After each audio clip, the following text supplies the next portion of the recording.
Agora, para falar de formação continuada, né, domínio do conhecimento, contextualização,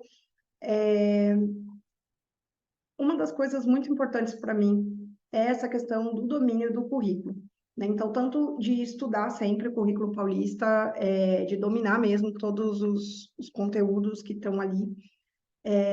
Eu particularmente gosto muito mesmo, né? Eu gosto de estudar, eu sou bastante nerd nesse sentido, então eu coloquei ali, né, de conhecer realmente os princípios do currículo de São Paulo e a relação disso dentro do PEI. Então, assim, uma das coisas que eu particularmente, até para deixar aí como relatório,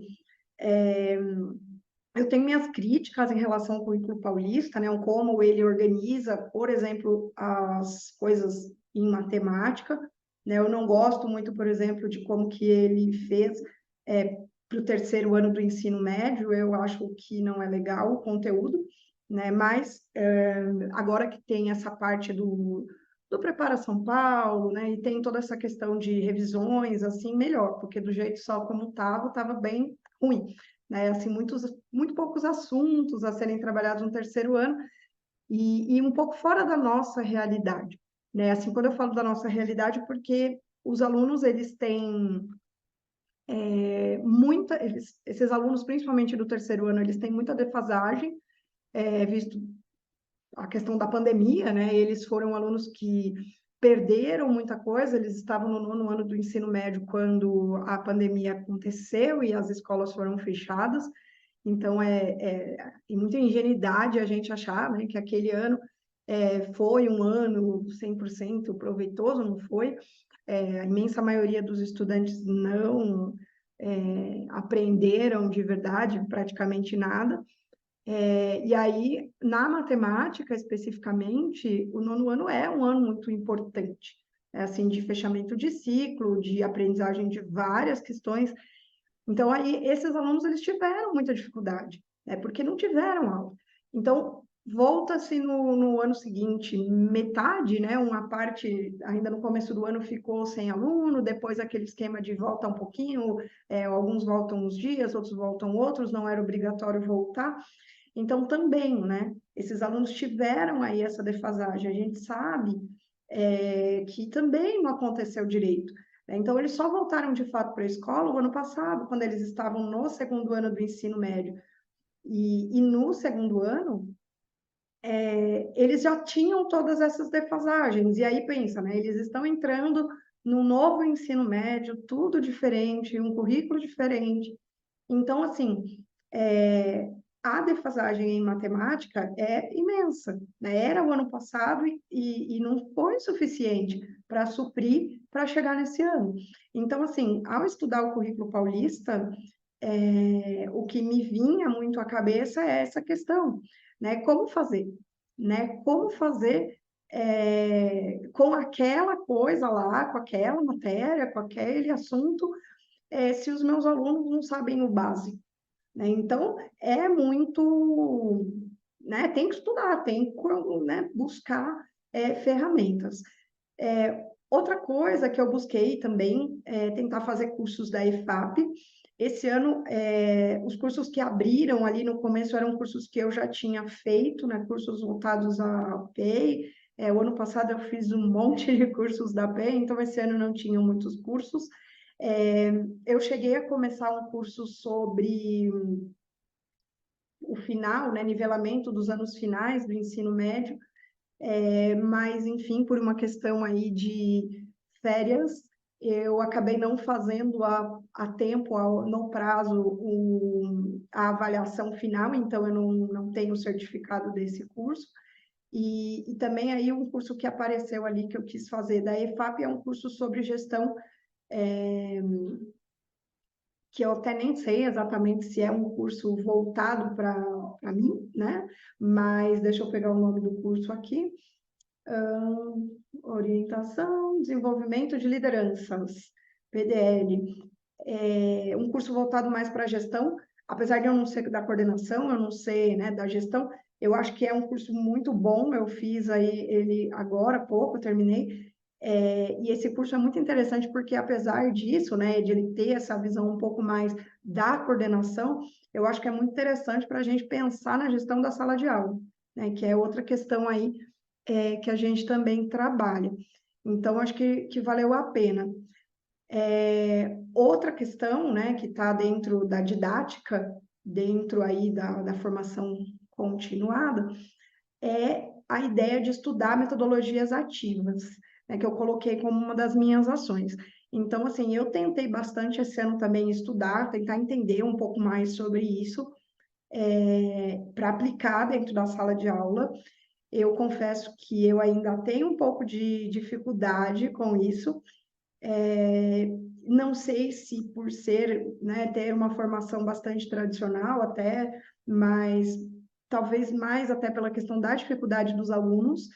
Então, é complicado, né? Assim, o uso da metodologia ativa envolve toda uma questão da gestão da sala de aula. Então, por exemplo, aí tem algumas fotos que eu usei o Kahoot para brincar com os alunos mesmo, né? Levar esse lado mais lúdico né, da brincadeira, do quiz, trazendo os assuntos trabalhados em sala de aula. Aqui, por exemplo, essas fotos são de uma atividade do segundo ano, em que eu trouxe probabilidade para o Kahoot, que é uma ferramenta bacana, né, para trabalhar essa ideia da gamificação, e os alunos adoram, né, os alunos geralmente são bastante competitivos, então, né, eles brincam, eles participam, eles querem um ganhar do outro, então é bem bacana, eu acho que é uma ferramenta aí de práticas ativas, né, da gamificação no caso, que funcionam bastante.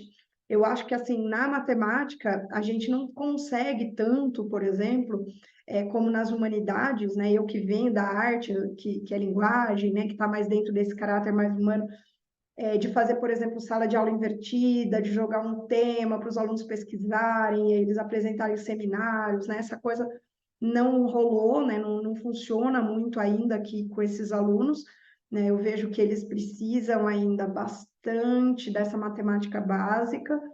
Então, muitas vezes a gamificação, essas atividades mais mão na massa, elas acabam funcionando um pouco melhor, né? Por exemplo, outra coisa que a gente tem trabalhado também é a questão do Khan, né? O Khan Academy, que é também uma ferramenta bacana de estudo, né? Que é algumas fotinhos do pessoal. Então, eu acho que essa ideia de botar a molecada ali para estudar, para fazer aqueles testes, e aí não conseguiu, faz de novo, né, ler as dicas e tudo mais, eu acho que isso é muito legal, né? Eu acho que o Khan, ele é uma ferramenta muito bacana, eu espero que os alunos também gostem. É por isso mesmo, né? Por trazer um pouco esse outro jeito de fazer as atividades, né? Não ali só lousa, caderno, né? Mas eram as mesmas atividades, é o mesmo assunto, né? Aí, por exemplo, análise combinatória, contagem, probabilidade, só que exercícios mais dinâmicos, né? Não exatamente assim só lousa, copia. Então, assim, eu acho que na matemática as ferramentas digitais elas acabam fazendo mais efeito, né? Até essa ideia do uso da tecnologia, da gamificação, elas acabam fazendo muito mais efeito do que outras técnicas das metodologias ativas, né? Outra coisa que eu coloquei ali como didática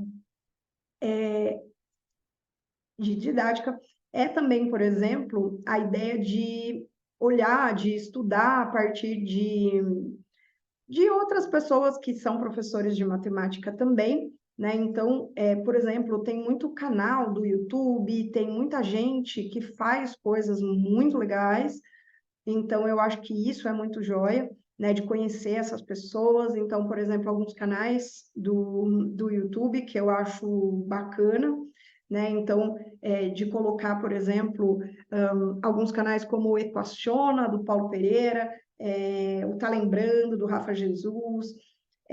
Enfim, tem alguns canais aí muito bons que eu gosto sempre de estudar. Eu já usava um pouco alguns deles para estudar na época que eu estava fazendo a graduação de matemática, mas eu acho que eles são muito bacanas porque eles trazem um pouco dessa didática mais jovem, né? Assim, mais a linguagem da moçada. Porque eu acho que uma das coisas muito complicadas dentro da aula de matemática tanto conversando com os meus alunos, conversando com outros professores, conversando com, né, assim, pela internet, com esses professores mesmo, que eu acabei até entrando em contato via mensagem, é exatamente o fato de que muitos professores falam com pessoas que não são aquelas que estão na frente deles. Então, eles falam com um linguajar que muitas vezes é estranho. Eu não estou dizendo que a gente tem que falar gíria só o tempo todo, falar errado, não é isso. Mas a gente tem que entender quem é o nosso público, né? Então, ao entender quem é o nosso público, a gente consegue utilizar ideias didáticas para esse público, né? Então, quem é o meu público? Né? Quem que é essa pessoa para quem eu vou falar? E eu acho que isso é muito bacana e ajudar né, tentar ajudar essa moçada a entender melhor, porque os alunos falam muito isso, né? O quanto que o jeito que o professor, principalmente o professor de matemática, fala, geralmente, faz com que eles não gostem da aula, né? Então, faz com que eles tenham medo da aula de matemática. E eu não quero isso, né? A ideia é o contrário, é realmente tentar fazer uma coisa até meio louca, meio maluca, para tentar mostrar para eles o quanto que essas coisas podem ser legais e importantes na vida deles, certo? Então, acho que é isso bem interessante.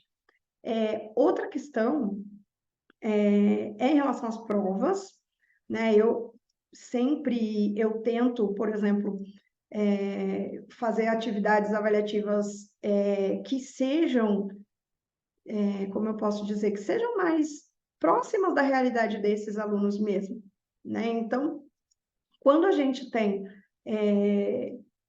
aulas e provas parecidas, os alunos conseguem nota, né? Então, por exemplo, uma das coisas que eu faço geralmente quando eu vou fazer avaliação eu deixo os alunos consultarem o material deles, né? Até brinco, não tem caderno, não tem consulta, né? Então, até é uma maneira de eles manterem sempre caderno atualizado, organizado, arrumadinho, né? Para que eles, na hora da avaliação, né, na hora da prova, eles tenham ali as ferramentas que eles vão usar para fazer aquela prova, né? Então, assim, que eles não se sintam acuados, porque eu acredito muito nisso, da ideia de que a avaliação, ela tem que ser coerente, né? E ela não é punitiva. Eu não vejo a avaliação como algo punitivo, mas realmente para o aluno saber se ele sabe fazer, né? Então, assim, adianta só copiar mecanicamente o caderno e não prestar atenção, né? Não, não vai adiantar nada.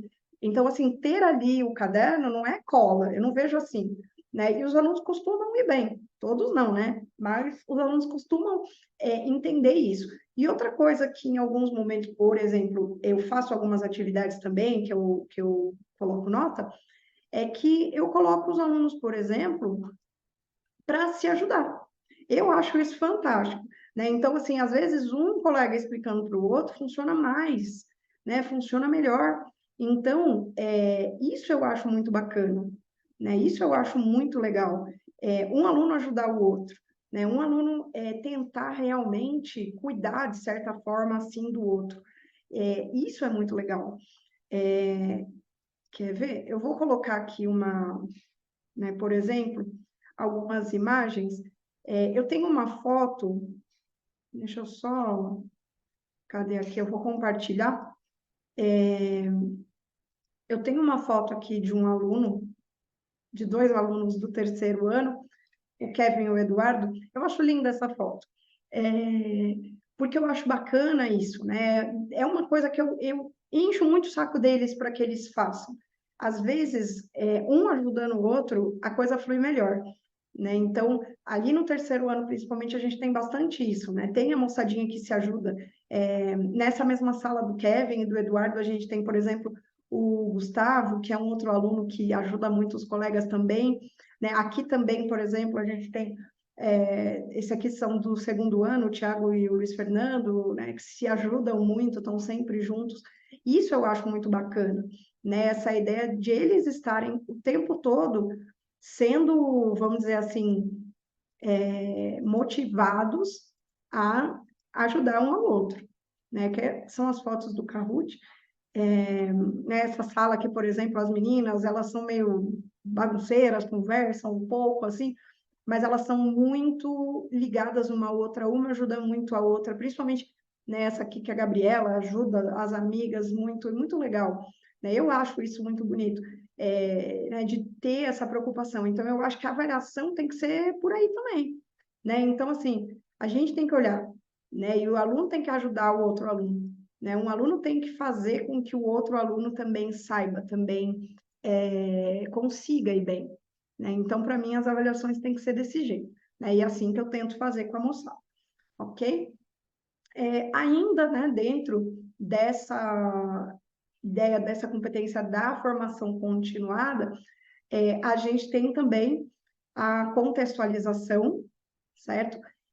Que é a ideia de relacionar, né, o microindicador ali de relacionar os conceitos da disciplina à realidade prática, né, conhecer, a minha ação eu coloquei ali de conhecer a realidade dos alunos e usar essa informação para o planejamento das atividades, que é uma coisa que eu disse lá atrás, né, quando eu falei de protagonismo, estar presente. Né? Então, por exemplo, do que eles gostam, né? O que eles pensam, e usar essa realidade nas aulas. Né? Então, eu vou fazer um problema de matemática financeira, sabe? Eu não vou falar do Joãozinho que comprou 500 né, bananas no mercado.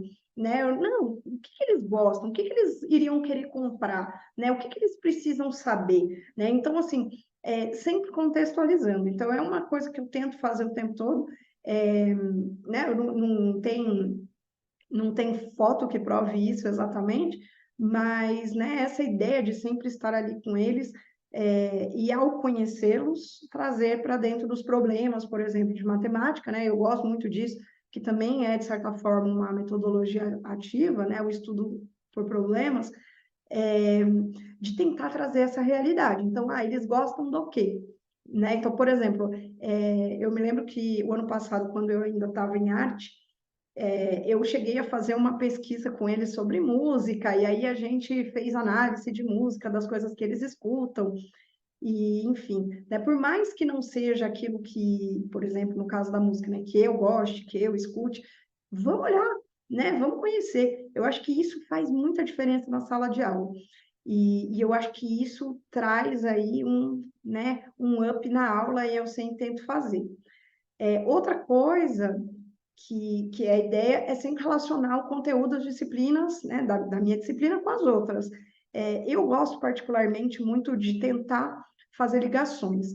Né? A gente faz bastante ligação, por exemplo, dentro dos itinerários, né, porque tem ali alguns itinerários formativos que são né, juntos, fazem parte da mesma unidade curricular, e também eu gosto sempre de estar presente, por exemplo, na questão até mesmo de arte, né, como alguns brincam, né, eu saio da arte, mas a arte não sai de mim, né, então, desde fazer, por exemplo, né, que nem aqui são algumas fotos de aulas de prática,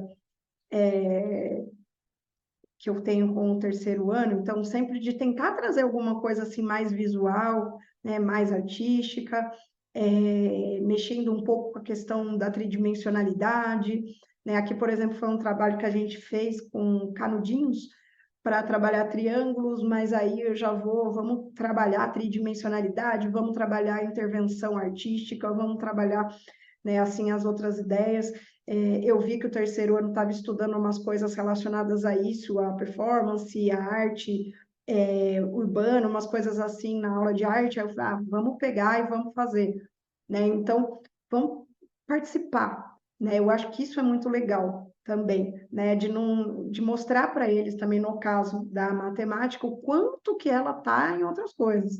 Né? Então, na arte, então, nem se fala né, em todos os sentidos. Então, eu acho bastante importante isso, certo? Então, outros professores estão trabalhando alguma coisa, vamos tentar trabalhar. É claro que nem sempre a gente consegue, né? Assim como eu já comentei, em matemática, principalmente, os nossos alunos eles têm uma defasagem muito grande mesmo, né? Isso até está ligado até a todo o programa de ação da escola como um todo. Então, assim, é necessário usar essas aulas mesmo para que a gente sempre tente sanar essas dificuldades básicas, né? Assim, essa ideia da matemática básica mesmo.